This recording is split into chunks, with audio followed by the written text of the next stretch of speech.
আমি মুসলিম, আমি মানব মুহাম্মদ সাল্লাল্লাহু আলাইহি সাল্লামের মতবাদ।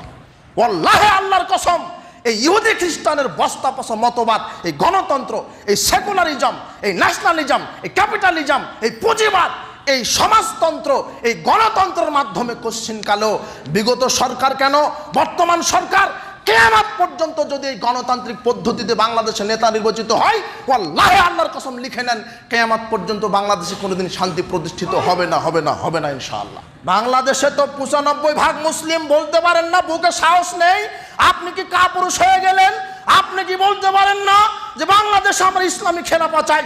এই যুবকেরা, ছাত্ররা, তোমরা শোনো, তোমরা আন্দোলন করেছো, জীবন দিতে শিখেছো, এই কথা মানে তোমরা যদি ওই আন্দোলনটা ইসলামের উপরে করতে, বাংলাদেশে আজকে আমরা ইসলাম দেখতে পেতাম। আপনাকে আমরা 5 পয়সা দাম দিই না এই ইহুদি খ্রিস্টানের তৈরি করা মতবাদ। মৃত্যুকে 1 সেকেন্ডের জন্য ভাবিনি, কিয়ামত পর্যন্ত ভাববো না, মৃত্যু তো হবে।